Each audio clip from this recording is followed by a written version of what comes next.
My daughter married a wealthy Chinese man and cut me off. Mom, they hate poverty and you're just a waitress. Then her mother-in-law came to my workplace to mock me. Serve me in my language and I'll give you $100,000. She laughed. What I said in perfect Chinese shocked them. Where are you watching from today? Drop your location in the comments below and hit that like and subscribe button. Let me take you back to how this nightmare began. Because honey, you're going to want to know exactly how a 50-year-old waitress ended up speaking fluent Chinese to a billionaire's mother while serving overpriced salmon at Romano's restaurant. 3 hours earlier, I'd been wiping down table 12 for the third time that shift, my lower back aching in that special way that comes from 7 years of carrying heavy trays and fake smiles. The lunch rush had been brutal, a combination of demanding tourists and local business types who treated servers like furniture that occasionally brought food. "Linda, you've got a party of 8 requesting table 15, Marcus called from behind the bar, his tone suggesting this wasn't going to be a pleasant evening. High-maintenance types, big spenders, but they'll make you work for every penny. Table 15 was in my section, tucked in the corner where the restaurant's important guests preferred to conduct their private conversations. I'd served politicians, celebrities, and enough self-important millionaires to recognize the type immediately. But nothing had prepared me for what walked through Romano's doors at exactly 7:30 that evening. Jessica entered first, her designer dress probably costing more than I made in 3 months. Behind her walked a man I assumed was her new husband, tall, impeccably dressed, with the kind of confidence that came from never having to check a bank balance. But it was the older woman who commanded attention. Perfectly coiffed silver hair, jewelry that caught the light with every movement, and an air of authority that made seasoned businessmen step aside. Mrs. Helen Chen had arrived to destroy my daughter's marriage, though none of us knew it yet. I watched from behind the wine station as they were seated, my heart doing something between pride and worry as I observed Jessica playing the perfect daughter-in-law. She'd always been good at adapting to situations, a skill I'd thought would serve her well in life. I'd been wrong about so many things. The Chen family filled the remaining chairs, aunts, uncles, cousins, all speaking in rapid Mandarin while Jessica smiled politely, clearly not understanding a word. Kevin, her husband, translated occasionally, but I noticed how his family's conversation would pause whenever he did, as if they were discussing things she wasn't meant to hear. 20 minutes into their meal, Mrs. Chen raised her hand and called out, "Waitress!" Her voice carried the tone of someone accustomed to immediate obedience. I approached their table with my professional smile firmly in place, notepad ready. "Good evening, folks. How can I help you?" Mrs. Chen looked at me with the kind of dismissive glance usually reserved for insects. "We need more water, and the salmon is overcooked. Also, this wine selection is inadequate for a restaurant claiming to serve fine dining." I nodded politely. "I'll speak with the kitchen about the salmon and have our sommelier suggest some alternatives for the wine." "See that you do." She waved me away like I was a particularly persistent fly. As I turned to leave, I heard Kevin whisper urgently to Jessica, "You never told me your mother was dead." My blood froze. I stopped walking, every nerve in my body suddenly alert. "She is." Jessica's voice was barely audible, but I caught every word. "She died when I was 22. Car accident." The lie hit me like a physical blow. I'd been dead for 6 years in my daughter's version of reality, buried so she could marry into a family that apparently had standards about their children's backgrounds.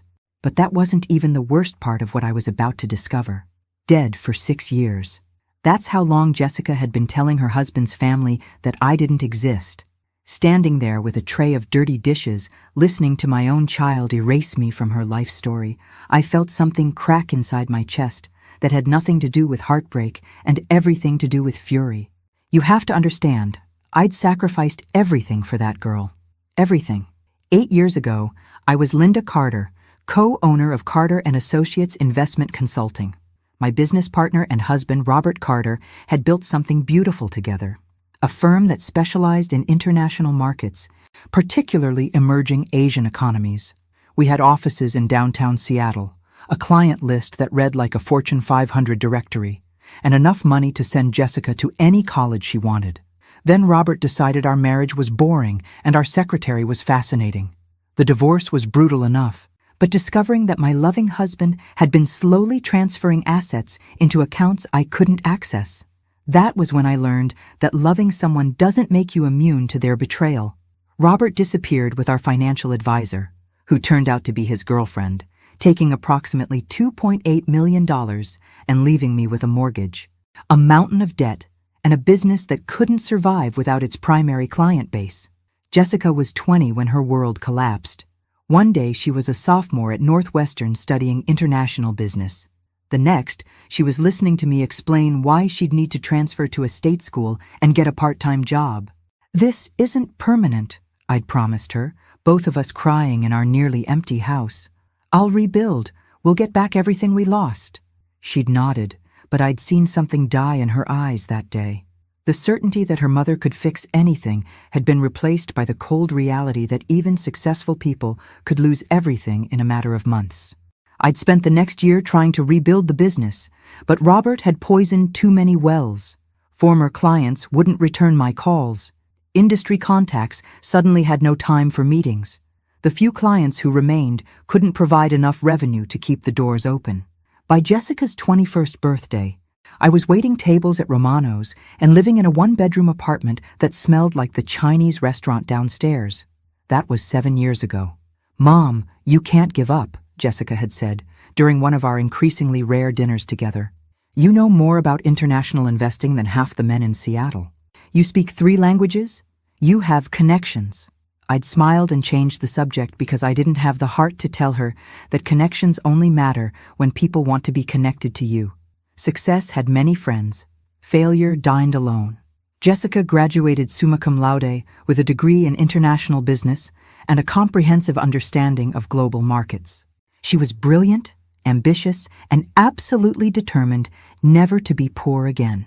She got a job at a tech startup, then moved to a bigger firm, then somehow landed at a consulting company that worked with Asian corporations. That's where she met Kevin Chen. Kevin represented everything we'd lost: family money, social status, the kind of security that let you make choices based on preference rather than necessity. He was also genuinely nice, from what I could tell during our few awkward meetings. Polite, educated, clearly smitten with my daughter. The engagement was quick, the wedding planned in 3 months. Jessica apologized for the small ceremony, explaining that Kevin's family preferred intimate gatherings. I'd been hurt, but understanding. Rich families had their traditions. What I hadn't understood was that I wasn't being excluded from their traditions. I was being excluded from existence entirely. She died when I was 22. Car accident. Standing in Romano's, watching my daughter nod sympathetically as her mother-in-law offered condolences for my fictional death, I felt 8 years of suppressed anger crystallize into something sharp and focused. Mrs. Chen was saying something about orphans and strength. How Jessica's tragic loss had probably contributed to her admirable independence. Kevin was squeezing Jessica's hand supportively, telling her how proud he was of how she'd overcome such devastating loss. The performance was flawless. Jessica's eyes even welled up slightly as she talked about missing Mom every day and wishing I could have met Kevin. I wanted to march over and introduce myself to the grieving widow, but something held me back. Maybe it was years of customer service training, or maybe it was the fascinating conversation happening in Mandarin between Mrs. Chen and the elderly man at the head of the table. They thought they were speaking privately, but I understood every word. "The girl has no family," Mrs. Chen was saying. "No connections, no background we need to worry about. Kevin chose well." "Perhaps," the old man replied, his voice carrying the weight of someone accustomed to making final decisions. "But something troubles me about her. She watches too carefully when we speak our language. She's just polite, Father. American politeness." "No," he said firmly. "She watches like someone who understands more than she shows. I don't like deception in family." If only he knew just how much deception was sitting at his table. That's when Mrs. Chen looked at me again, and I saw the exact moment an idea formed behind her perfectly made-up eyes. An idea that would give her the chance to humiliate both the lying daughter-in-law and the working-class mother simultaneously. She smiled, and I knew that smile meant trouble. The conversation in Mandarin continued for another 10 minutes while I pretended to clean tables within earshot. Mrs. Chen was explaining her plan to the elderly man, Grandfather Chen, Kevin's father's father, and apparently the family patriarch. If she's hiding a living mother who works as a servant, Mrs. Chen said, switching between Mandarin and English in that way bilingual families do, then we should see exactly what kind of family Kevin has married into. Grandfather Chen listened without expression, occasionally nodding. At 78, he had the kind of presence that made younger family members unconsciously straighten their posture when he looked their way. His suit was perfectly tailored, his watch cost more than most people's cars, and his eyes missed nothing. "You want to expose the lie publicly," he said finally. "I want to understand what else she's hiding. If she'll lie about her mother being dead, what else isn't true? Her education? Her work experience? For all we know, the girl is a complete fraud." From my position restocking wine glasses, I could see Jessica growing increasingly uncomfortable with the extended Mandarin conversation. She kept glancing at Kevin, who was caught between translating for his wife and participating in his family's discussion. "What are they talking about?" Jessica finally asked, her smile tightening slightly. "Just family business," Kevin replied. But his tone suggested he wasn't entirely comfortable with the direction of the conversation either. Mrs. Chen switched back to English, with the fluid ease of someone who wielded multiple languages, like weapons. "Jessica, dear, Kevin tells us you studied international business." "Yes, at Northwestern." Jessica's answer was confident, no hint of the lie she'd been living. "And your specialization?" "Asian markets primarily. I've always been fascinated by the economic development in China, particularly the technology sector." It was true, as far as it went. Jessica had written her senior thesis on Chinese tech companies and their global expansion strategies.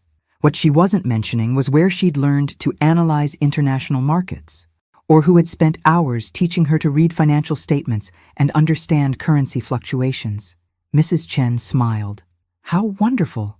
And this interest in Chinese business, where did it come from? Family influence?"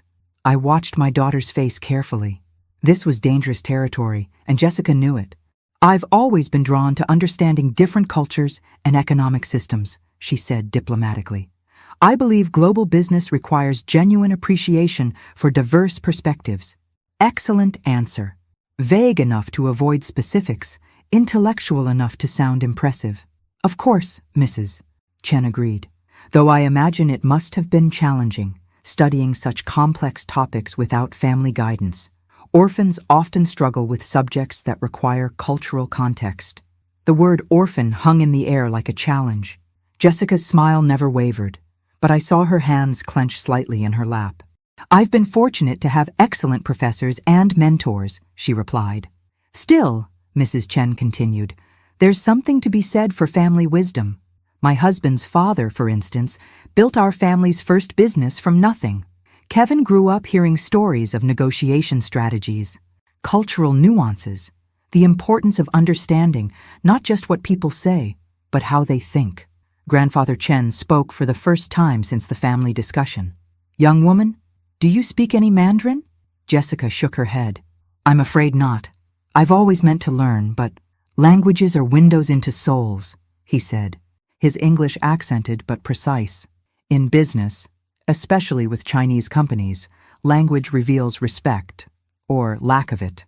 I could see Kevin growing uncomfortable with his grandfather's intensity. Yeah, Jessica has been incredibly successful in her work with international clients. Her results speak for themselves. Results can be interpreted many ways, Mrs. Chen interjected smoothly. Success without understanding can be temporary. The conversation was becoming pointed enough that other family members were beginning to pay attention. Aunts and uncles who had been chatting among themselves were now listening, sensing drama. "Perhaps," Mrs. Chen said, her voice taking on the tone of someone about to make an announcement, "we should arrange a family dinner somewhere that provides an opportunity for Jessica to demonstrate her understanding of Asian business culture." "That sounds lovely," Jessica replied, though her voice carried a note of wariness. "I know the perfect place," Mrs. Chen continued, "a restaurant where the staff can accommodate our family's preferences for authentic communication. Somewhere we can all be ourselves." Grandfather Chen studied Mrs. Chen for a long moment, then nodded slowly. "Interesting idea. When were you thinking?" "Tomorrow evening?" Mrs. Chen's smile was pure predator.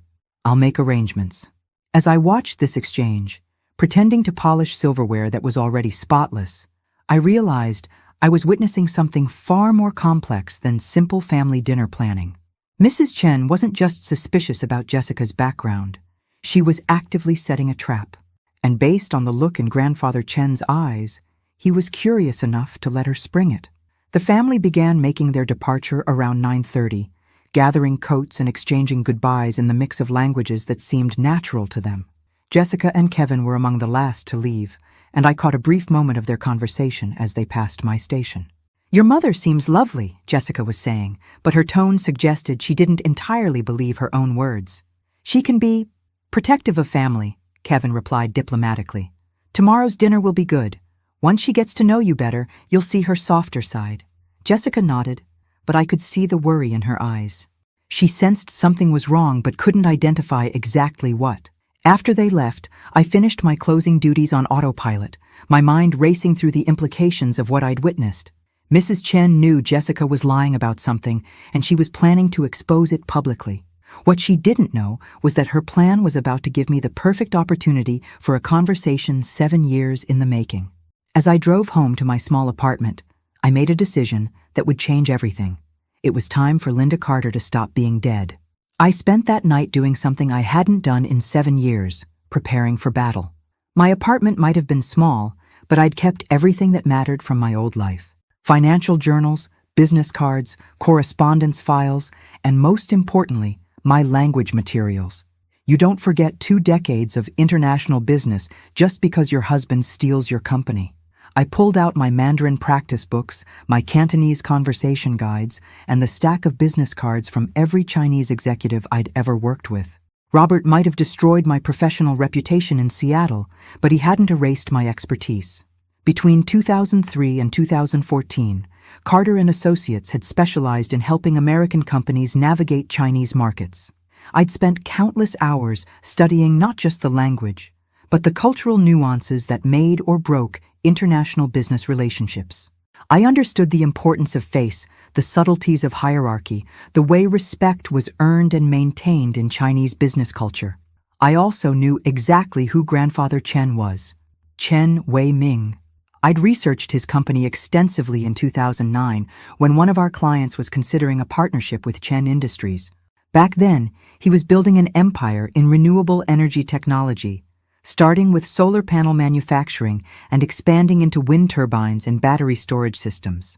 What made him interesting wasn't just his business success. It was his reputation for identifying and mentoring talent.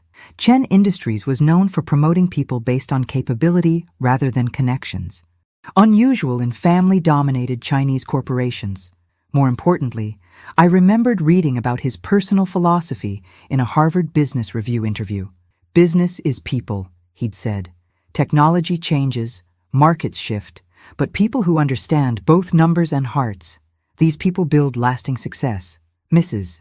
Chen's plan to humiliate Jessica was about to backfire spectacularly because she was making one crucial mistake. She assumed that exposing a waitress as someone's mother would embarrass both women. She didn't know she was exposing a former investment consultant who had once advised Fortune 500 companies on Asian market strategies. I spent 3 hours reviewing everything I could find about Chen Industries' recent activities. Their expansion into electric vehicle charging infrastructure, their partnership with the Seattle Port Authority on green energy initiatives, their new research facility in Bellevue focused on battery technology. By the time I went to bed, I had a plan. The next morning, I called in sick to Romano's. Marcus wasn't happy, but I promised to find someone to cover my shifts for the rest of the week. Linda, you never take time off, he said suspiciously. Everything okay? Just some family business that needs attention, I replied, which was certainly true. I spent the morning shopping for something I hadn't worn in years, professional attire. Nothing too expensive, I couldn't afford designer clothes, but something that suggested competence rather than desperation. A simple black dress, a structured blazer, and shoes that wouldn't scream restaurant worker. The afternoon was devoted to research and preparation. I reviewed Chen Industries' latest quarterly reports, their environmental initiatives, their expansion plans. I studied recent interviews with Grandfather Chen, noting his opinions on American business practices and his concerns about sustainability. Most importantly, I prepared for the conversation I'd been wanting to have with Jessica for 6 years. At 5:30, I drove to Romano's and parked across the street where I could watch the entrance. Mrs. Chen had made reservations for 8 people at 7 o'clock, requesting the same corner table they'd occupied the night before. She'd specifically asked for the same waitress who served us yesterday evening. Marcus had confirmed that Linda Carter would be their server. Except Linda Carter was sitting in her car, watching Mrs. Chen's plan unfold exactly as expected. The Chen family arrived at 7 sharp, with Jessica and Kevin following 5 minutes later. Perfect timing, as if they'd coordinated their entrance for maximum impact. I waited another 10 minutes, giving them time to order drinks and settle into their seats. Then I walked into Romano's through the kitchen entrance, bypassing the hostess station entirely. Marcus spotted me immediately. "Linda, I thought you were sick." "I feel much better," I said, straightening my blazer. "Has the Chen party been seated?" "Yeah, table 15, just like they requested.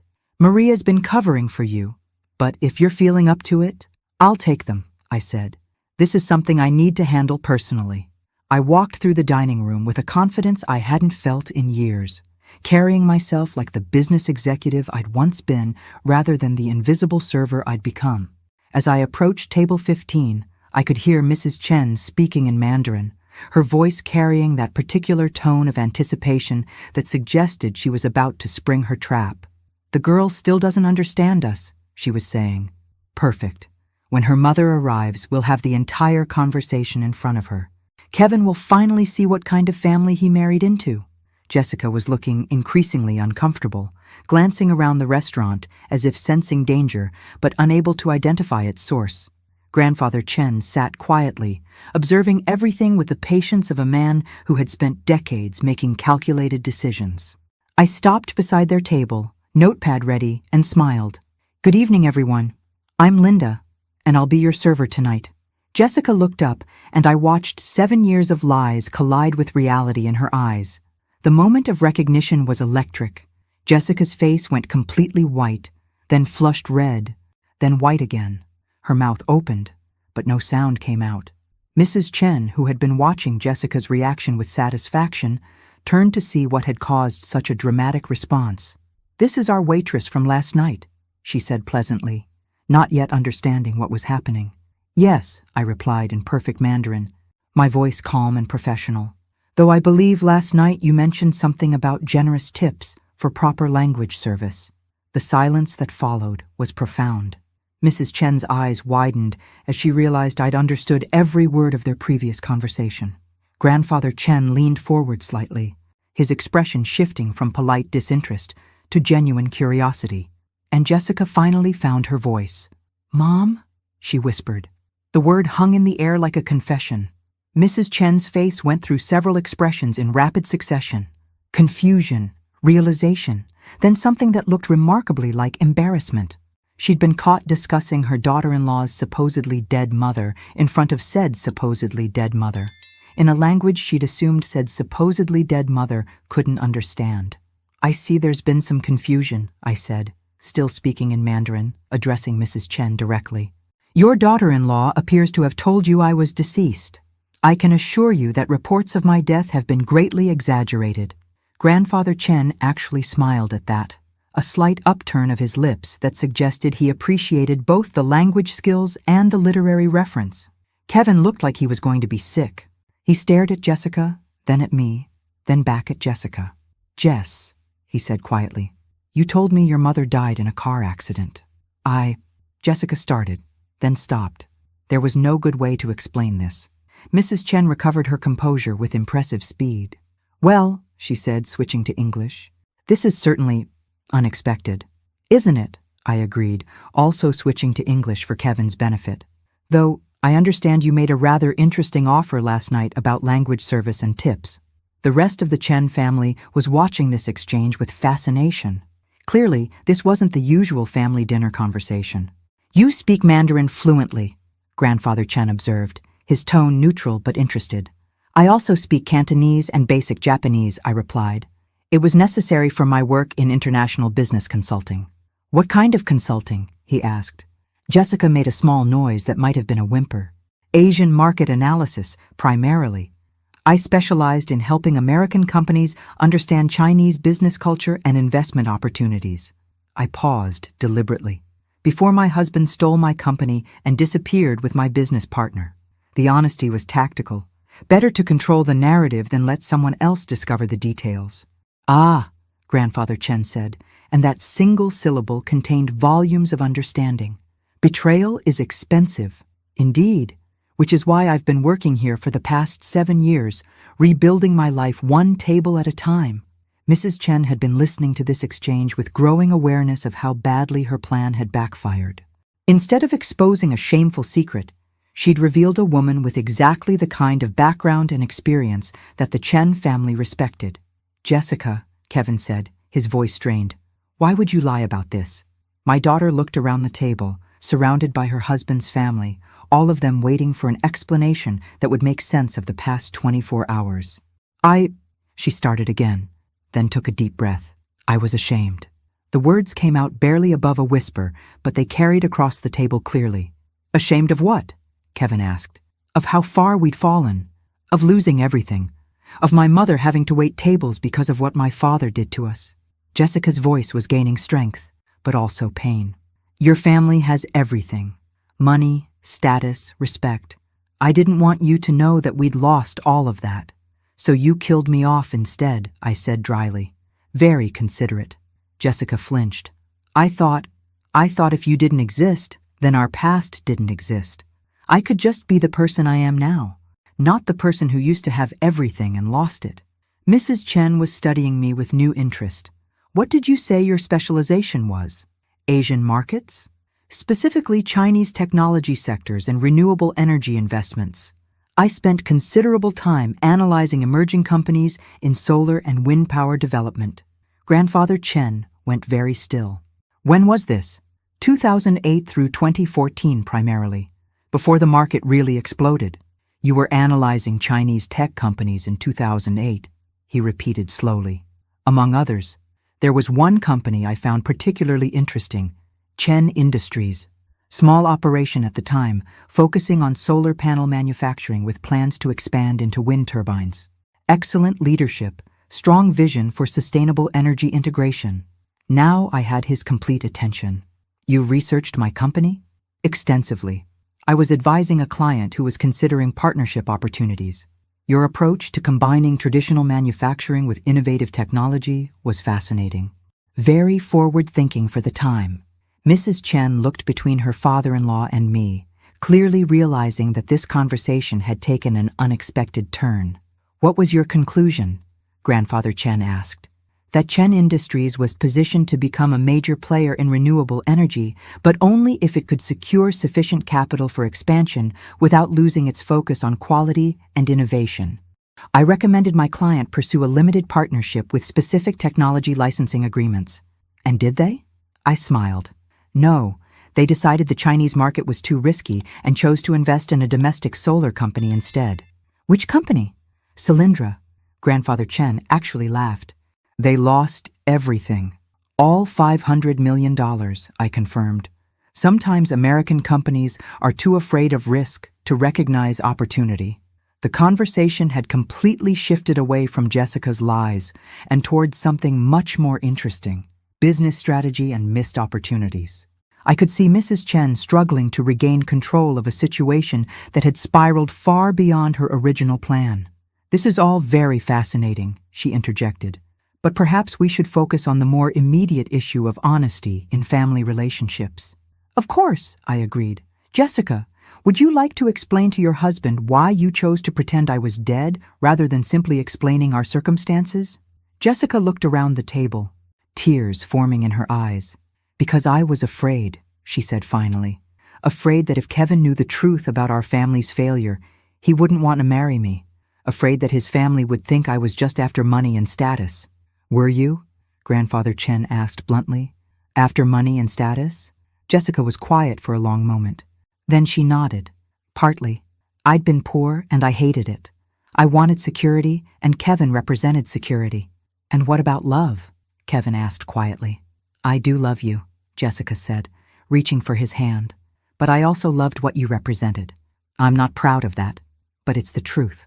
Mrs. Chen smiled triumphantly. There, she admits it. She married you for money. Actually, Grandfather Chen said, she admits to practical thinking. Marry for love alone, starve in a hut. Marry for money alone, live in a beautiful prison. Marry for both, build something worth having. He turned to me. Your daughter is honest now. That's more than most people manage. Yes, I agreed, though her honesty would have saved everyone considerable embarrassment if she'd chosen to share it earlier. Mrs. Chen was looking frustrated. Her plan to expose and humiliate had instead led to what seemed like a family therapy session with business networking opportunities. The question now, Grandfather Chen continued, is what we do with this information. That's when I realized the evening was far from over, and the most interesting part was just beginning.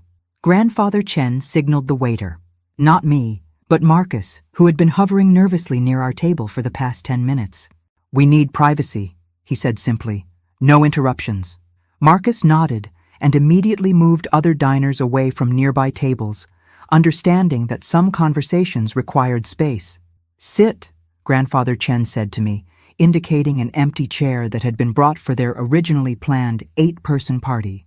I'm working, I replied. You're not working right now. Your family meeting. His English was precise, and his tone brooked no argument. I sat. Mrs. Chen looked like she wanted to object, but apparently Grandfather Chen's word was final in family matters. Now, he said, focusing on Jessica and Kevin, we discuss truth, all truth. No more lies, no more shame, no more hiding. He turned to Jessica first. You lied about your mother because you were afraid we would judge your family's poverty, correct? Jessica nodded miserably. And you, he said to Kevin, you never asked difficult questions because you preferred comfortable lies, correct? Kevin flushed, but nodded as well. And you, he said to Mrs. Chen, you suspected lies, but chose public humiliation instead of private conversation, correct? Mrs. Chen's lips tightened, but she nodded. All of you made choices based on fear and pride, very expensive emotions in business and family. He leaned back in his chair.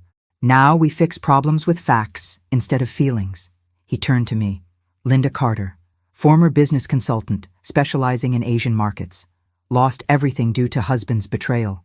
Working as waitress for 7 years. Still understands international business. Speaks 3 languages. Raised daughter who became successful despite family catastrophe. It was an efficient summary. Jessica Chen, he continued. Educated, ambitious, married for love and security. Intelligent enough to lie convincingly for 6 months, which requires considerable planning and emotional control. These are useful skills when applied honestly. Jessica looked surprised by what sounded almost like a compliment. Kevin Chen, he said to his grandson. Good heart, trusting nature, successful in business, but naive about people. Needs to learn that comfortable lies are more dangerous than uncomfortable truths. Kevin nodded slowly. Helen Chen, he said to his daughter-in-law. Protective of family, suspicious of outsiders, but poor judge of when suspicion is useful versus destructive. Mrs. Chen's expression suggested she wasn't entirely pleased with her assessment, but she didn't argue. Now, Grandfather Chen said, we discuss what happens next. He pulled out his phone and made a brief call in rapid Mandarin. I caught enough to understand he was asking someone to bring him some files from his car. In business, he said while we waited, crisis reveals character. Tonight has been very educational. A young man appeared with a leather briefcase, setting it beside Grandfather Chen's chair before departing quickly. Linda, Grandfather Chen said, opening the briefcase and removing several documents. You said you recommended against Solyndra investment. What would you have recommended instead? The question seemed like a test, so I considered my answer carefully. In 2008, diversified investment in 3 companies. First Solar for established technology, Chen Industries for innovation potential, and BYD for market access. Equal shares, different risk profiles, coverage of major market segments. BYD, he repeated. Chinese company. Battery and electric vehicle manufacturer. Warren Buffett invested in them 6 months after I wrote my recommendation. Grandfather Chen smiled and pulled out a document. Chen Industries Investment Partnership Proposal, written in 2009. Never implemented because American company chose Solyndra instead. He slid the paper across to me. It was my original business proposal, with Chen Industries' letterhead and extensive notes in what I recognized as Grandfather Chen's handwriting. You kept this, I said, surprised. I keep all interesting proposals, especially ones that understand my business better than most consultants. He paused. Your analysis was excellent. Your client was foolish. Mrs. Chen was looking back and forth between us, with growing realization that this dinner was not going according to any plan she could have imagined. That was 8 years ago, I said. Good business ideas don't expire, Grandfather Chen replied. They wait for right time and right people. He pulled out another document. Current Chen Industries expansion plan. Electric vehicle charging infrastructure, residential solar integration, battery storage systems. American market penetration. He said it in front of me. We need American business consultant who understands Chinese thinking and American markets, someone with experience, language skills, and cultural knowledge. I stared at the document, not quite believing what was happening. Are you offering me a job? I asked. I'm offering you opportunity to rebuild what you lost. Different company, same expertise. Jessica was watching this exchange with an expression of absolute shock. What about... She gestured around the restaurant. What about what? I asked. My prestigious career in food service? Mrs. Chen had gone very quiet, apparently realizing that her plan to humiliate a waitress had instead connected her father-in-law with exactly the kind of business consultant he'd been looking for. There would be conditions, Grandfather Chen continued. No lies, no false presentation, no hiding of past failures or current circumstances. Complete honesty about capabilities and limitations. He looked pointedly at Jessica. These conditions apply to entire family. Jessica's eyes were bright with tears, but for the first time tonight, they looked like tears of relief rather than fear. I can be honest, she said quietly. Good. Because Linda Carter's daughter should not be ashamed of Linda Carter. She should be proud that her mother survived betrayal and kept fighting. He closed the briefcase and stood up. Think about proposal.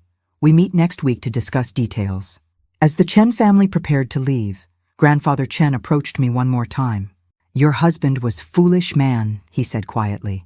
He threw away excellent business partner and excellent woman. His loss creates opportunity for people who recognize value. After they left, Jessica lingered behind, while Kevin went to bring their car around. Mom, she said, her voice barely audible. I'm sorry. I'm so sorry.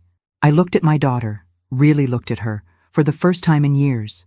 You should be, I said. But sorry doesn't fix anything. What matters now is what you do next. What do I do next? You learn to tell the truth, even when it's inconvenient. You learn to be proud of your family, even when we're not perfect. And you learn that running away from problems doesn't make them disappear. She nodded, tears streaming down her face. Also, I added, you learn to speak Mandarin. If you're going to be part of this family, you should understand what they're saying about you. Despite everything, Jessica smiled. For the first time in 7 years, it felt like my daughter was actually glad to see me alive.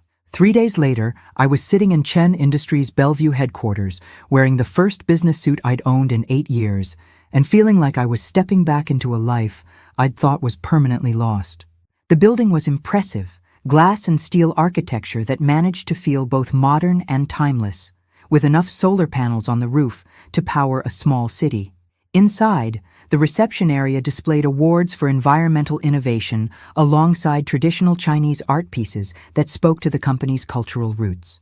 Grandfather Chen's assistant, a efficient woman named Mei Lin, had called the day after our dinner to schedule what she described as preliminary consultation meeting.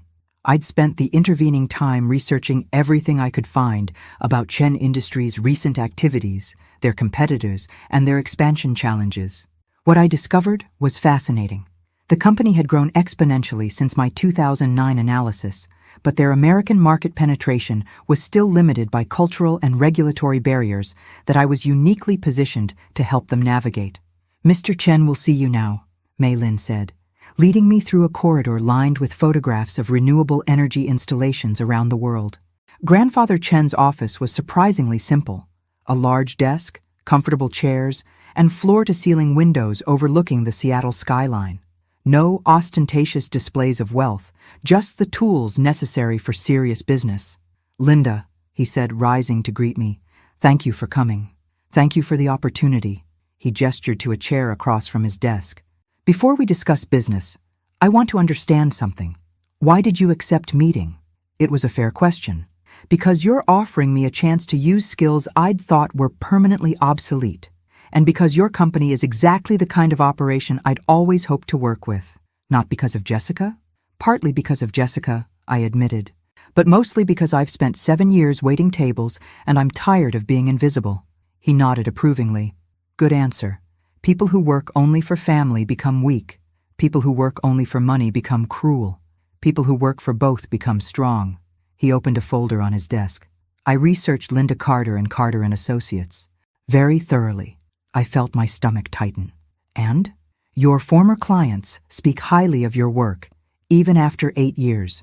Your analysis was consistently accurate, your cultural insights valuable, and your language skills excellent." He paused.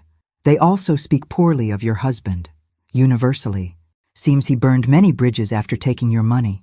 "Robert was always better at charm than character," I said. "Character reveals itself under pressure," Grandfather Chen agreed. "Which brings me to current situation." He slid several documents across the desk. "Chen Industries' American Expansion Plan. 3 phases over 5 years. Solar residential installation, commercial battery storage, electric vehicle charging infrastructure." I reviewed the materials quickly, noting market analysis, financial projections, and regulatory considerations. "Ambitious timeline," I said. "What's driving the urgency?" "Competition. American companies finally realizing renewable energy is not temporary trend. If we wait, market becomes more difficult to enter." "And the challenges?" "Same as always. American businesses don't trust Chinese companies. Regulatory approval takes too long. Local partnerships require cultural understanding we don't have." I looked up from the documents. "These are solvable problems." "With right consultant," he agreed. "Someone who understands both sides. Someone who can translate not just language, but thinking." "What kind of role are you envisioning?" "Senior consultant, American business development, direct reporting to me, salary commensurate with responsibility." He named a figure that made me blink. It was more than I'd earned at the height of Carter and Associates' success. "That's generous," I managed. "Not generous, practical. Good consultants cost money. Bad consultants cost more money. I prefer first option." "And Jessica?" I asked. "How does my working for your company affect her situation with the family?" Grandfather Chen was quiet for a moment. "Jessica created problem by lying. She fixes problem by proving she can be trusted. Your work performance is separate issue. But if I fail, if you fail, you fail. If Jessica fails, she fails. Success and failure are individual responsibilities." It was a refreshingly clear arrangement. "I'd like to review the materials more thoroughly before giving you an answer," I said. "Of course, take 1 week. But Linda," he paused, "understand that this opportunity exists because you demonstrated expertise and honesty when tested. These qualities are rare." As I gathered the documents, Grandfather Chen asked one final question. "What was biggest mistake your husband made, in business terms?" I thought about it. He confused taking advantage of people with being smart. He thought short-term gains were more important than long-term relationships. "And what was your biggest mistake?" That was harder to answer honestly. I trusted someone to value our partnership as much as I did. I didn't protect myself against betrayal. Good answers. Trust is necessary for business, but verification is necessary for survival. Walking back to my car, I felt something I hadn't experienced in 8 years: professional excitement. The Chen Industries project was exactly the kind of complex, challenging work that I'd always loved. International business development, cultural bridge building, market analysis, everything I was genuinely good at. But more than that, it was a chance to rebuild my life on my own terms, using my own skills without depending on anyone else's loyalty or honesty. My phone buzzed with a text from Jessica. "Kevin told me about your meeting. I'm proud of you, Mom. And I'm sorry it took so long for me to say that." I smiled and typed back, "Pride isn't something you give someone. It's something you earn. But thank you. For the first time in 7 years, I felt like Linda Carter was coming back to life, and this time I wasn't sharing ownership with anyone. I spent the next week preparing for what felt like the most important business decision of my life. The Chen Industries documents revealed a company at a crucial expansion point, successful enough to take significant risks, but not so established that failure wouldn't be costly. Their American market penetration strategy was smart but incomplete. They understood the technical challenges of renewable energy infrastructure, but they underestimated the cultural and political complexities of doing business in the United States as a Chinese company. That's where my expertise would be invaluable. On Friday morning, I called Mei Lin to schedule a follow-up meeting. "Mr. Chen can see you Monday at 10, she said. "He's asked that you prepare a preliminary assessment of the market entry challenges." That weekend, I worked harder than I had in years, analyzing market data, regulatory requirements, and competitive landscapes.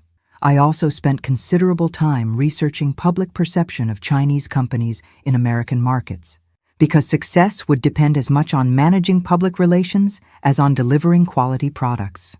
Monday morning, I arrived at Chen Industries with a 30-page analysis and a clear recommendation. "Linda," Grandfather Chen said, gesturing me to the conference table where several other executives were already seated.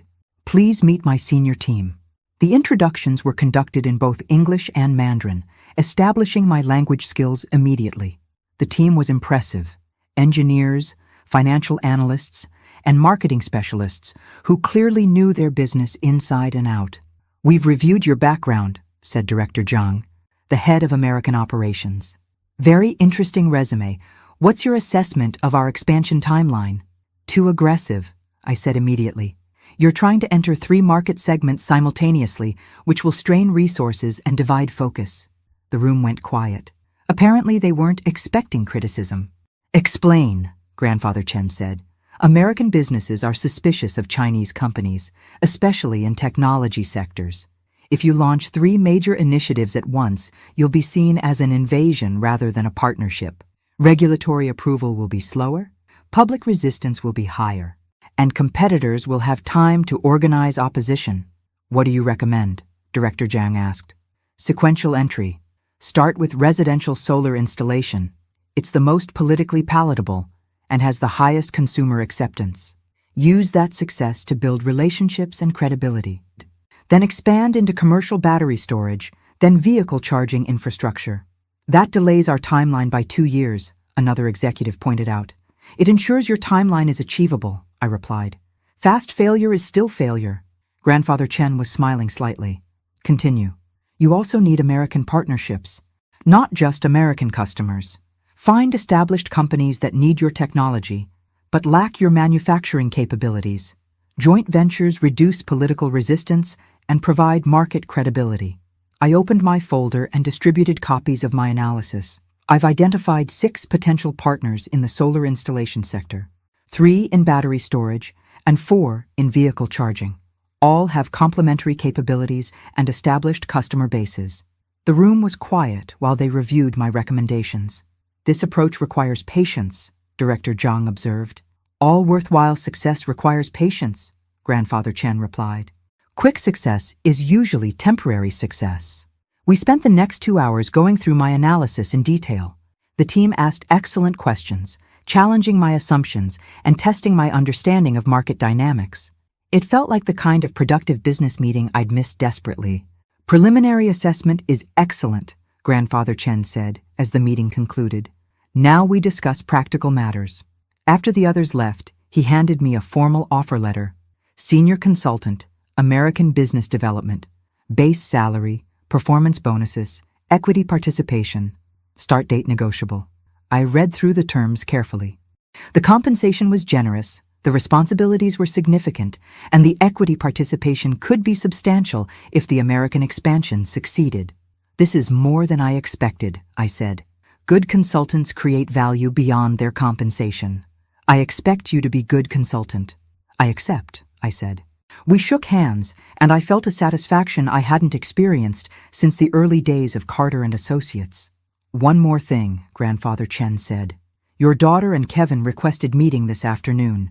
They want to discuss family situation." I wasn't sure what that meant, but I agreed to meet them at a coffee shop near Jessica's office. Jessica and Kevin arrived together, both looking nervous but determined.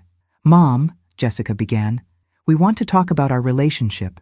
Kevin and I have been discussing everything that happened, and we realize we need to make some changes." "What kind of changes?" "Honesty," Kevin said. "Complete honesty. No more lies, no more hiding, no more pretending to be something we're not." "That's a good start," I said. "We also want to rebuild our relationship with you," Jessica continued. "I know I hurt you by pretending you were dead, and I know it will take time to earn your trust back." "It will," I agreed. But we'd like to try," Kevin said, "if you're willing." I looked at my daughter, really seeing her for perhaps the first time since she was a child. She was still beautiful, still ambitious, but there was something different in her eyes now. Something that looked like genuine regret and real determination to do better. "Jessica," I said, "I will always love you, but love isn't enough to build a relationship on. Trust, respect, and genuine care for each other's well-being. Those are the foundations of family." "I understand," she said, "and I want to earn all of those things." "Then we can try," I said. "But understand that this will take time, and it will require consistent effort from both of us." Kevin reached across the table and took my hand. "Mrs. Carter, I want to apologize for not asking the right questions.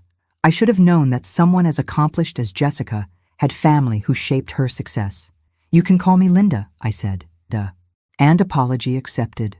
We spent another hour talking about practical matters, family dinners, holidays, communication expectations. It felt strange and wonderful to be planning a future that included my daughter again. As we prepared to leave, Jessica asked one more question. "Mom, are you happy? Are you—" "With the job? With how everything worked out?" I thought about it. "I'm satisfied," I said. "Happiness is something I'll have to build, just like everything else." "Can we help?" she asked. "You can try," I said. "But first, you need to learn to speak Mandarin. If you're going to be part of the Chen family, you should understand what they're saying about you." Jessica laughed, and for the first time in years, it sounded genuine. Walking back to my car, I reflected on how dramatically my life had changed in 1 week. From invisible waitress to senior business consultant, from estranged mother to cautiously hopeful family member. But the most important change was internal. For the first time since Robert's betrayal, I felt like I had control over my own future. And that was worth more than any salary or title. 6 months into my new position at Chen Industries, I was reviewing quarterly expansion reports when Maylene knocked on my office door. "Linda, there's someone here to see you. Says it's urgent." I looked up from the spreadsheets that had been consuming my morning. "Who is it?" "Robert Carter. Claims to be your ex-husband." The coffee cup slipped from my hand, shattering against the floor and sending hot liquid across my shoes. 8 years. 8 years of silence, and now Robert was standing in the lobby of my new workplace. "Should I call security?" Maylin asked, noting my reaction. "No," I said, standing up and straightening my jacket. "Send him up, but leave my door open and stay nearby." I had 3 minutes to prepare for a conversation I'd imagined 1,000 times, but never expected to actually have. Robert entered my office looking older, grayer, and considerably less confident than the man who had destroyed my life. His expensive suit couldn't hide the fact that he looked tired, perhaps even desperate. "Linda," he said, stopping just inside the doorway. "You look successful." "I am successful," I replied, not inviting him to sit. "What do you want, Robert?" "I heard about your position here. Chen Industries is a major player in renewable energy. Is that what you came to discuss? My career?" He shifted uncomfortably. "I came to talk about us, about what happened, about making things right." The audacity was breathtaking. "Making things right? I know I made mistakes." "You didn't make mistakes, Robert. You committed calculated theft. You stole our company, our money, and 8 years of my life." "Linda, please. Let me explain." "Explain what?" "How you systematically transferred assets into accounts I couldn't access. How you convinced our financial advisor to help you while she was sleeping with you. How you left me with nothing but debt and a mortgage I couldn't pay." Robert flinched at each accusation, but he didn't deny them. "I was in a difficult situation," he said finally. "The business was struggling. I thought I could fix things. Make it profitable again. By stealing from your partner and wife? By taking control before everything collapsed? I stared at him.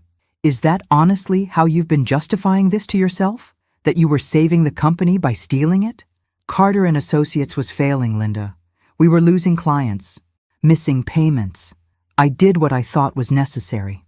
What happened to the company after you took it? Robert was quiet. What happened, Robert? It didn't work out as planned. The company failed within 2 years, I said. You destroyed everything we'd built for nothing. The market was difficult. The market was fine. You were the problem. You were always the problem. Mei Lin appeared in the doorway. Linda, Mr. Chen is here for your 2 o'clock meeting. Perfect timing. Grandfather Chen entered my office, took one look at Robert, and immediately understood that this was not a business meeting. Grandfather Chen, I said in Mandarin, this is Robert Carter, my former husband and business partner. He was just leaving. Grandfather Chen studied Robert with the kind of attention usually reserved for potentially dangerous insects. Mr. Carter, he said in accented English, I have heard much about you. None of it favorable. Robert looked between us, clearly realizing that this was not going to be a private conversation. Who is this? Robert asked me. This is Chen Wei-ming, founder and chairman of Chen Industries, my employer, and the man whose company is worth more than anything you could ever dream of building. The introduction was pointed. Robert had always been impressed by wealth and status, and Grandfather Chen represented both in quantities that dwarfed anything Robert had ever achieved. Mr. Chen, Robert said, extending his hand, I'm pleased to meet you. I actually founded the company where Linda learned her consulting skills. Grandfather Chen ignored the offered handshake. You founded nothing, he said calmly. You stole from partner, destroyed business, and abandoned responsibilities. These are not actions of founder. These are actions of thief. Robert's face flushed. I don't think you understand the complexities of the situation. I understand perfectly. Man who betrays business partner will betray anyone. Man who steals from wife has no honor. Man who defends these actions has no character. The assessment was delivered without emotion, which somehow made it more devastating than if it had been angry. Linda, Robert said, turning back to me, can we talk privately? No, I said. You forfeited the right to private conversations when you stole my company and disappeared. I didn't disappear. I've been in Portland, running a consulting business. Successfully? Grandfather Chen asked. Robert hesitated. It's been challenging. Translation, I said. It failed, just like everything else you touched after leaving me. Linda, that's not fair. Fair? I stood up, my voice rising. You want to talk about fair? Fair would have been discussing our financial problems instead of stealing from me. Fair would have been divorce proceedings that didn't leave me homeless. Fair would have been any consideration for the woman who helped you build everything you stole. Robert looked around my office, taking in the expensive furniture, the view of Seattle's skyline, the awards and certificates that represented my success. You've done well for yourself, he said finally. I've rebuilt what you destroyed, I corrected him. Without your help, without your money, and without your approval. I'm glad, he said, and for a moment he sounded sincere. I always knew you were talented. Then why did you steal from me? The question hung in the air without an answer. What do you want, Robert? I asked again. I want to make amends. I want to pay back what I took. Grandfather Chen made a sound that might have been laughter.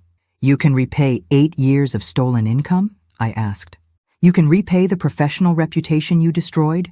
You can repay the stress, the humiliation, the nights I spent working double shifts at a restaurant because my partner stole my livelihood? I can try, Robert said quietly. How much? Grandfather Chen asked suddenly. Excuse me? How much money do you have to repay debt to Linda? Robert hesitated. I don't have liquid capital right now, but how much? Grandfather Chen repeated. Maybe 50,000 if I liquidate some assets. The silence that followed was profound. Original theft was $2.8 million, Grandfather Chen said. Interest over 8 years, lost income, damaged reputation, total debt approximately $15 million. Robert went pale. $50,000, Grandfather Chen continued, is insulting gesture, not serious repayment. I understand the amount seems small.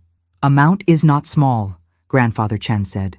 Amount is meaningless, like offering single grain of rice to starving person. I looked at my ex-husband, this man who had once been my partner in business and life, and felt something I hadn't expected. Pity. Robert, I said quietly, I don't want your $50,000. I don't want your apologies. I don't want anything from you. Then what can I do? You can leave. You can go back to Portland and your failing consulting business and never contact me again. Linda, you can also remember that the woman you thought you destroyed is now more successful than you ever were. That the company you stole and ruined has been replaced by something better. That your betrayal, which you thought was so clever, actually freed me to build a life you could never have given me. Robert stared at me for a long moment, then nodded slowly. I'm sorry, he said. I know you are, I replied. But sorry doesn't undo the damage. It just means you finally understand the cost. After he left, Grandfather Chen and I sat in silence for several minutes. Difficult conversation, he observed finally. Necessary conversation, I replied. Some ghosts need to be faced before they can be buried. And now? Now I get back to work. The quarterly reports won't analyze themselves. Grandfather Chen smiled. Good answer. Past creates lessons, not limitations. That evening, I called Jessica to tell her about Robert's visit. How do you feel? She asked after I'd described the conversation. Relieved, I said, surprised by my own answer. For 8 years I've been angry at a memory. Today I realized that the memory was more powerful than the reality. What do you mean? I mean that Robert is just a middle-aged man who made terrible choices and has been living with the consequences ever since. He's not the monster I'd built him up to be in my mind. He's just someone who betrayed his principles and lost everything that mattered. Do you forgive him? I thought about it. Forgiveness implies that what he did was forgivable. It wasn't, but I'm not going to let his choices continue controlling my life. That sounds healthy. It feels healthy, I agreed. Like finally putting down a weight I'd been carrying without realizing how heavy it was. Mom? Yes? I'm proud of you, for everything you've accomplished, for how you handled today, for the person you've become. Thank you, sweetheart. That means more than you know. After we hung up, I sat on my apartment balcony, looking out at the Seattle skyline and thinking about the strange journey that had brought me to this moment. 8 years ago, Robert's betrayal had felt like the end of my world. Tonight, it felt like it had been the beginning of a much better one. 2 years after Robert's visit, I was sitting in the boardroom of Chen Industries' new American headquarters, reviewing the quarterly reports that showed our U.S. operations had exceeded all projected targets for the 3rd consecutive quarter. The residential solar division was operating in 12 states. Our commercial battery storage partnerships had expanded to include major retailers and manufacturing companies. The electric vehicle charging infrastructure project was ahead of schedule and under budget. More importantly, we'd achieved something I'd considered impossible when I first reviewed their expansion plans. Chen Industries was now seen as an American success story that happened to be Chinese-owned, rather than a Chinese invasion of American markets. Outstanding results, Grandfather Chen said, reviewing the same reports from his position at the head of the table. American expansion is exceeding all projections. The senior team around the table, half American executives, half Chinese expatriates, represented exactly the kind of cultural integration that made complex international business actually work. Linda, Director Zhang said, the partnership with Morrison Electric has requested expansion into 5 additional states. They want to triple their solar installation capacity. Excellent, I replied. That puts us ahead of the timeline for Phase 3 implementation. My phone buzzed with a text from Jessica. Dinner tonight? Kevin's parents are in town and want to see you. I smiled and typed back, looking forward to it. The relationship with Jessica had slowly rebuilt over the past 2 years. Not the mother-daughter relationship we'd had when she was young, but something stronger. A friendship between 2 adults who respected each other's capabilities and chose to prioritize family connection. Kevin and Jessica's marriage had also strengthened considerably once honesty became their default communication style. It turned out that Kevin found Jessica's ambition and survival instincts attractive rather than concerning, and Jessica discovered that Kevin's genuine kindness wasn't a weakness to be exploited, but a strength to be treasured. Meeting adjourned, Grandfather Chen announced. Excellent work, everyone. As the room cleared, he gestured for me to remain behind. Linda, I have proposal for you. Another expansion project? Different kind of expansion. Personal expansion. I wasn't sure what that meant. Chen Industries Europe division needs senior consultant for renewable energy market development. Based in London, travel throughout European Union. Excellent opportunity for someone with your skills. The offer was intriguing but unexpected. Are you trying to get rid of me? Grandfather Chen laughed. Opposite.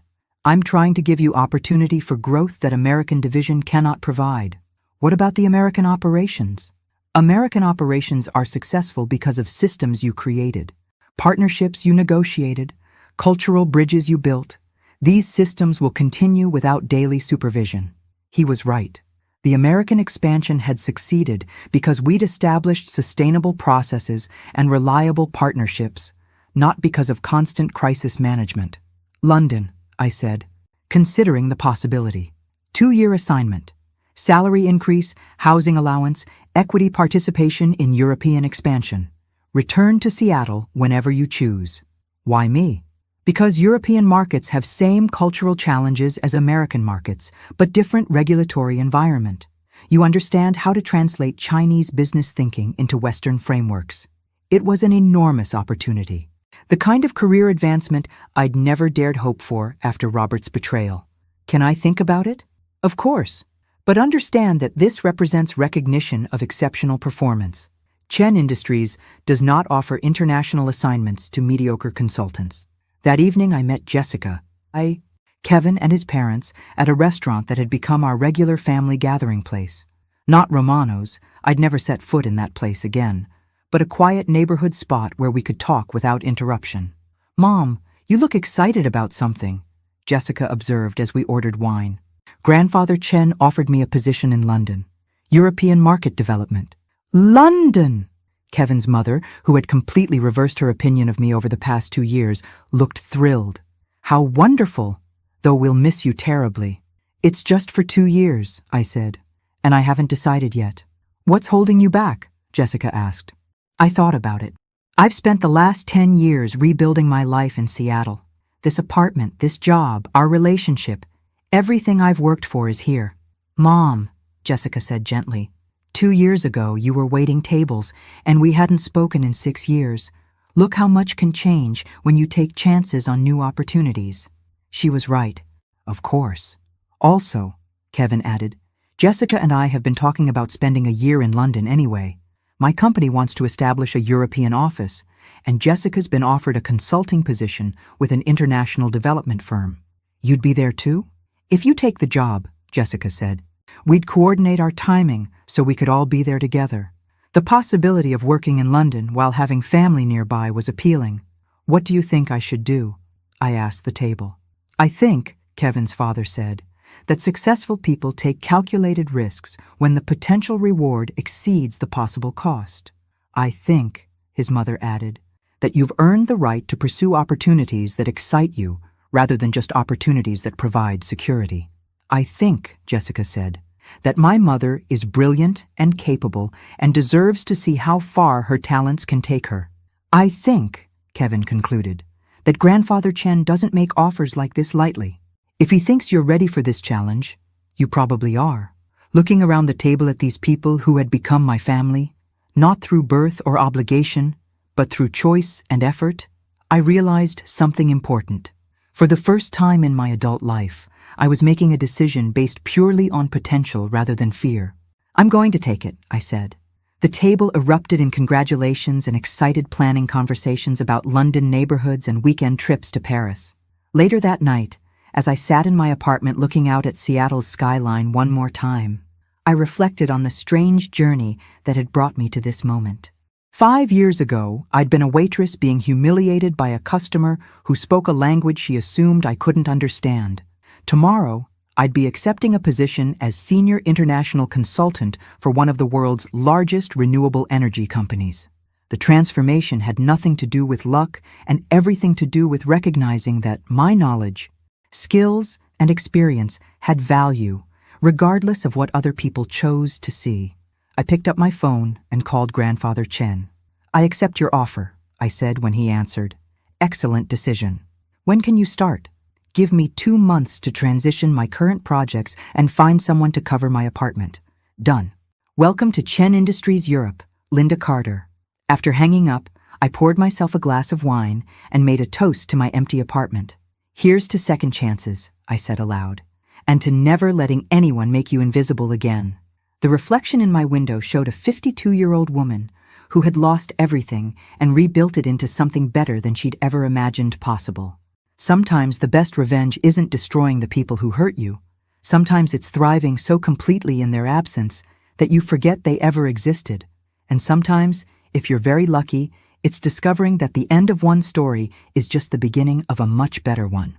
5 years later, I'd be sitting in my London office, reading an email from Jessica about her promotion to partner at her consulting firm, while reviewing expansion plans for Chen Industries' entry into the African renewable energy market. But that's a story for another day.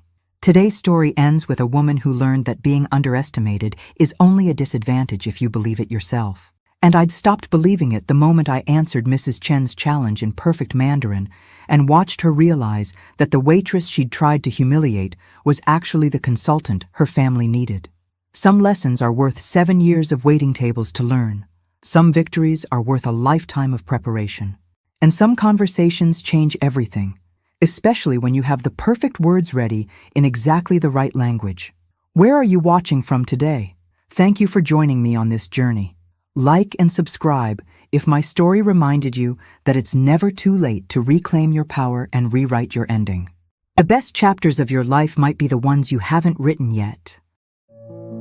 Thanks for listening. Don't forget to subscribe and feel free to share your story in the comments. Your voice matters.